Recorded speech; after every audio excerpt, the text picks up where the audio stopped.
A chart is a graphical representation of your data, and to get graphic with your data, let's go ahead and insert a chart. And you can do it one of a couple of ways. If you've got a content box, then go ahead and find and click on the Insert Chart icon, the second icon there. Or if you don't have a content box, then come up here and click on the Insert tab, go to the Illustrations group, and it's right there. But since I do have a content box, I'm going to go ahead and click on it right there. It opens up a window divided into 3 sections. The first one has a list of all the categories like your column charts, line charts, pie. Let's go ahead and select that. And then the second section has, well, the types of pies from the category, like pie, 3D pie, pie of pie, bar of pie, and oh, donut, awesome.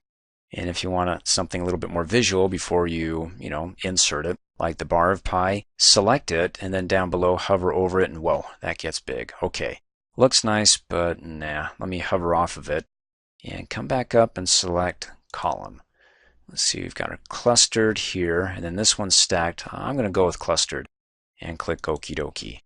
Now a couple things happen. First of all, it creates my clustered column chart, and it's based upon the data in this very simplistic worksheet here. You don't get any of the formatting options. You just get the save, the undo, the redo. And if you want, and you've got Excel installed on your computer, you can edit the data in Excel and get all the fancy features and commands when it comes to working with your data. But this works for us here in this training video. But I'll show you how you can edit that in the actual Excel program. So looking at the blue section, that's the data. And we've got a number here, 5, down below in the chart. Well, 5 is right there, the highest bar within the chart. That makes sense. But what are these right here, the series and the categories? Well, the series here in this row, down below, is the vertical columns. So series, you can see down below, represents the green for series 1. So all the numbers in that column, that's going vertical here, climbing up, and, well, the more numbers, the better, right? Except for in golf. In any case, there's the series 1 axis, series 2 hot pink, series 3 is in orange, and their respective data accordingly beneath those column labels. Now the categories, though in a column here vertically, down below in the chart is listed horizontally along the x-axis. So when it comes to creating your chart, you're just basically typing over the labels that you have in your series and your categories, and also the data in the blue section. So how do you do that, or what would work best? Well, in this example, I want to be able to show the ghosts that we caught on film, audio, and by personal experience for the years of 2014, 2015, and 2016. How do I want to set that up? Well, for me, for the series, it just makes sense to want to go ahead and type in for series 1, film, hit the tab key, we'll do audio, ghosts we caught on audio, and then PE, ghosts that we had a personal experience with, then hit enter, and then you can see down below in the legend, it's updated it from series 1 to film, series 2 to audio, and then personal experiences is now orange. Now for the categories here, I want the categories to be in the year of 2014, 15, and 2016. So I can just come over here and type in 2014, 2015, and 2016. And you can see it updates it down below. Cool, so it looks like I got what I wanted. Now as far as you thinking, hey, how about if we flip that and we had film over here and the years up above? Well, you can do that, but for me, this is what I want. And so next, let's go ahead and update our data. I don't want the default data here. So what we caught on film in 2014 was 25. Hit the tab key, 30, tab, 15, hit enter. And then notice when I hit enter, it didn't take me to the beginning of this row, but instead the beginning of where I started in the row above, which was in column B. So that's one of those fancy little default things that happens when you're working in Excel, or a worksheet that's based upon the Excel, but with no commands or features up here that you can see, except for our 3 options, and the 4th one to edit this in Excel, which we'll go over in just a minute. But in any case, let's finish this off. 20. Next, I don't need category 4, but that brings up a good point. What if you want additional categories or additional series, or in my case, I want not a 4th category, just the 3. So what you can do if you need to add more, just hover over. You see that blue little box right there, the bottom right hand corner, resizing handle, that when you hover over it, you get arrows pointing in opposite directions. Just click and drag that down or out and down, and then let go, and it adds a 4th series and a 5th category. So you can see down below it makes way for it, and I got my fourth category, but I haven't updated it with the label. But I don't need a fourth category, let alone a fifth one and a fourth series. So just think of it the other way now. If we want to get rid of those, just hover over that bottom right hand corner resizing handle and click and drag to push it over, up, and back, and let go, and there you go. Updates it. Doesn't include category 4, which is nice because if I do decide to add a fourth category like the year 2017 with their numbers, then it's available, but maybe for some groups that I present this to, they don't need to know about 2017 yet because maybe it hasn't happened. We're guesstimating. In any case, it looks good. So if I'm done, I can go ahead and close out. And if I'm like, oopsie doodle, I made a mistake, I do want to include 2017, or these numbers here for these series are off. We've got new updates. In any case, to go ahead and edit your chart or the data they're in, let's go ahead and right click in a blank area and go down to Edit Data. Now you've got that option, or you can hover over the arrow and you still get the same option, but in addition you can edit it in Excel. So if I go ahead and click on Edit Data, it brings up that very simplified worksheet, and that's great. Or let's go ahead and you can close out or just go ahead with it open here. Click on Edit Data in Microsoft Excel and it will open up Excel. Click on it and give it a second. And hey, there we go. We get all the fancy commands and features in the Excel program because it opened it up. And now it doesn't have the pretty colors here for the blue data and then the highlights for the other categories and series here. So in any case, I like to keep it simple. So when it comes to editing, I'll just right click and just edit data and not in Excel. And let's see next. Let me click off. Oh, we got a chart title. That's nice. How about if we go ahead and select that, click on it a second time so we can get the cursor flashing in it. So we can go ahead and just start typing over and replace chart title, the generic title, with Ghosts Captured. And then click off. Okay, that looks nice. What if you don't want a chart title? Well, to get rid of it, let's go ahead and click on it, click on the border, hit the delete key, and it's gone. And if you're like, oopsie doodle, I do want a chart title, and I don't have the undo to bring it back, well, I'm going to go over some of the more popular options and features when it comes to working with charts, like some of your design and formats. But in short, if you want to learn a great deal about charts, then watch my Excel training video on charts. This is enough to get you going and to go over the more popular features and commands in PowerPoint, where the greater detail is in my Excel training videos. Because hey, Excel, as you saw there in the simple worksheet, is an option that you can edit your data in Excel. So Excel has what it focuses on and what it can do great. Microsoft Word has what it can do great, like tables, and PowerPoint says, well, I'll try to pull in a little bit of both. So to keep it simple here, to add that chart title back in, and like I said, I'll go over the more popular features that can help you and get you going, is that with the chart selected, you get these three little tabs here, or buttons, that when you click on it, that's chart elements. You can see it over to the left-hand side. This one is the color and style, so color, style. And then this over here is your data that you can select or choose to view. Like if you don't want to see film, to include it, uncheck it, and then film is the green, right? And then go ahead and click apply and it disappears. And of course you can go ahead and recheck it and click apply and it reappears. Now you can do it that way, or you can click on select data and it opens up a window that if you worked on charts in Excel or you watch my training videos, this is what we work with, and you can see it's got this range selected and it says the chart data range is on sheet 1, A1 through D4, and it's got those absolute values there that we talk about in Excel, the dollar signs. And then down below you got the same options as we saw before we went to select the data here, that you can uncheck and say I don't want to see audio and I don't want to see the year 2016, click okie dokie, and it reflects that. No 2016 and no audio.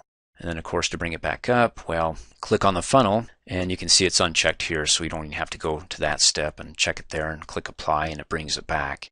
Now the reason why I'm showing you this really quick is that, let me close out of there, is that what you have available here are just quick shortcuts versus the coming up here on the related contextual design tab, because over here you have your chart elements, click on it, like your chart title, which is also available here, click on it, your chart title, and also your colors and styles there, which is also available, your styles here and your colors.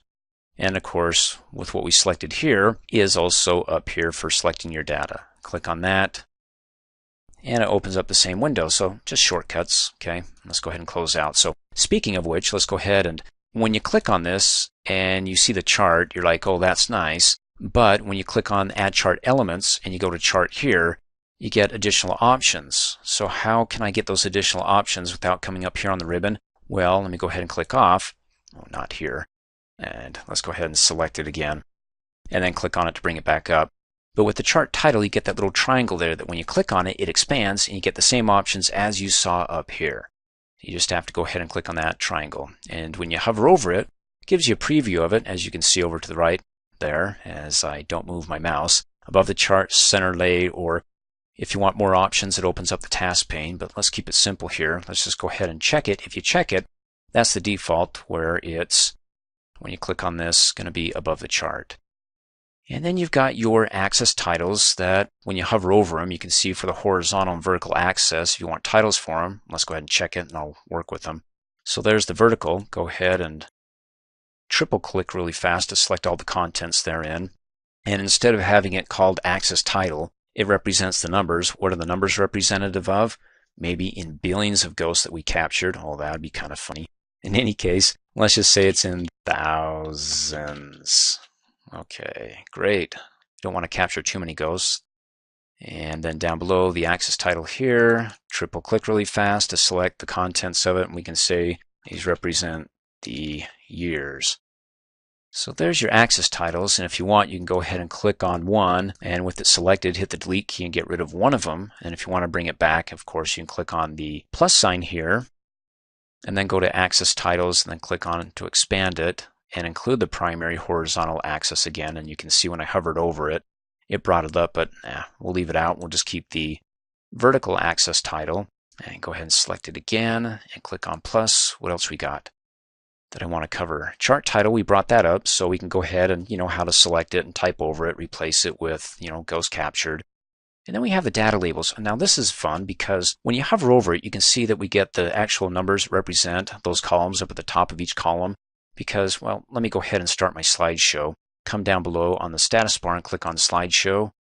There you go. When you're giving your slideshow and you're like, okay, in 2015 we caught ghost audio. It's this bar right here. And somebody shouts out, how many is that? And you're like, well, it's almost 20 right there. And like, almost isn't good enough. I want to know, what exactly is it? Is it 18, 19? Oh, that's annoying. So what you can do is go ahead and hit the escape key on the keyboard to escape out of it. And then if you want to apply it to all of them, as you just saw, select it, click on the plus sign here for the elements, and then just check data labels. And you can expand that and get more options there. If you want the labels to be, well, by default it's on the outside end. You can have it on the inside base, and you can see the preview there. Looks kind of fancy, but I'll leave it as outside end. Better yet, let me go ahead and uncheck that. If you just want to focus on a series, like let's say audio, select it, and notice when you click on any one of those in the series, it selects the entire series, all the audios in hot pink. And then if I hover over data labels, you can see it just brings it up at the top of each one of those columns in the categories, the hot pink, the audio, the series there. Or better yet, if you just want to focus on one, then click on one within that series, and then just go ahead and check data labels. And I don't know if you can see that, but it's 19. So you can hover over it and it will show you the value in the pop-up 19, but during the presentation, you can't hover over it. It won't give it to you, so you may want to go ahead and check the box data labels to add it to, if not all of them, at least the ones that you want to focus on, the exact numbers during the presentation. Let's see, we've got our grid lines. If I uncheck, ooh, that's all right. Let's go ahead and check that, or of course you got more options here that we cover in greater detail. In fact, a lot of this that we're going through real quick, I go over in greater detail in my Excel training video on charts. So this is just to get you started, to get you going with the presentation here, to get a quick chart. And then you got the legend that, well, when you click on it, you can have it to the right of the chart, the top of the chart, the bottom of the chart, more options, and, well, opens up the task pane. You can show the legend without overlapping the chart. Let's go ahead and uncheck that, because when I uncheck that, it overlaps the chart. Let's go ahead and check it to add it, and close out. Go ahead and click on the plus sign, and you can add trend lines again. Watch my Excel training videos on that. I'll leave it as is. I won't talk any more about it, but I want you to know that I do go into it in greater detail. So there we go for the chart elements. You also have your styles and colors. You can hover over and see what you like here, or the colors, or like I said, if you come up here and click on the Design tab, it's available there. Hover over any one of those and see what fancies you, and click on More. I don't know if there's, oh, that looks kind of fun. hover over that one. The name of that one is Style 9. Select that. That looks great. And then notice the colors here. It goes green, pink, orange. There you go, green, pink, orange. So you can, come down here to green. Let's see, orange, and then that's periwinkle, maybe. So if you go ahead and click on that, it updates it, but you can get a preview of it before you select it. Oh, that looks kind of nice. Select that one. Or you can change the colors up here. Same thing. Go ahead and hover over that. Let me click off. And click off. And select it again. We already covered the last one. The filtering of what we want to see within our chart, the data they're in, the representation in column format. Let's see, a couple of additional things. How about if we want to go ahead and change the color of, like, let's say the series, all the blues, the audio. You can, of course, right-click on that, go down to Format the Data Series, opens up the task pane over to the right. And if we won't worry about this, I want to go to the bucket here, because in the bucket, when I expand the fill, I don't want to do it with the solid color, I want to do it with the picture. Now when I select picture, I can do it from File, or let's do it online, and then type in Happy Ghost, hit Enter, and scroll down to find, oh, there's Mr. Happy. Select him, click on Insert, and close out, and oh, he's happy. He likes being caught on audio. That's why he's so happy. Well, let's go ahead and click on Slideshow so we can see that slide in full presentation mode, and oh, that's nice, although he's probably not as happy because he wasn't caught as much in 2015. Let's hit the Escape key to get out of that. So you can go ahead and do it for that by selecting the series as we did with the labels. You can do it for the entire series or click on one to focus on that, then just right-click on that to format the data label, the data point, just to focus on that single column. And then next, if you want to be able to change your chart from a clustered column chart to, like, let's say a pie, because I really like pie, let's come up here on the Design tab, go to the Change Chart Type, click on it, and let's go ahead and select pie. And there we go. We'll go with that one and click Okie dokie and update it. And it's the same thing here. If you want to go ahead and update like a slice of it, click on it, selects all the slices, click on it again to focus on a single slice, and then right-click on it to format the data point. And let's see, secondary axis. No, let's go to the bucket and say picture, and it brings in our ghost. Oh, he's happy being caught. It's like not a lot of people pay attention to us, and he likes to know that somebody's listening. Let's go ahead and close out and click on our slideshow down below on the status bar, and oh, that's fun. And then let's go ahead and hit the Escape key. Now you can do that, create a chart from scratch. Let me go ahead and select the chart, hit the Delete key, and in fact click on the border of the content box, hit the Delete key. Because the other thing that you can do is if you created a killer chart or just a chart that you don't want to recreate in PowerPoint, shovel the same dirt twice kind of a thing, let's go ahead and insert that chart into our slide here. So let me minimize this down to the taskbar because on my desktop I've got my Excel file here. Double click. And there's a chart. So go ahead and select it and Control C to copy it. Then come back down below on the taskbar, click on the button to restore our PowerPoint program, and then right click, and we get all these paste options. Now, if you want, you can see we got the different options that you can actually use the destination theme and link, or you can say keep the source formatting and link. Let's use the destination and link it. And linking is very nice because, let me select it, and let me use the resizing handles here. Because when it's linked, any changes that are made back in Excel will update here. So let's see, the highest one here, July, is $975. If I come back here, and it's $975, let's do something ridiculous so we'll know and spot it when we make a change here. Let's say 10,000 and hit enter. Okay, that's really different, right? Let's go ahead and click save. Come back to our PowerPoint. Oh, there you go. It updates it. So hey, great, somebody's working on the chart in Excel and you're just linking to it and taking credit for their work and being able to pull it into your presentation. Thanks for watching. Hey, as a quick reminder, if you like my video, please give it a thumbs up. You can also click on me and subscribe to my channel to get notified of the latest videos. And for great specials on my products, please see the description below this video.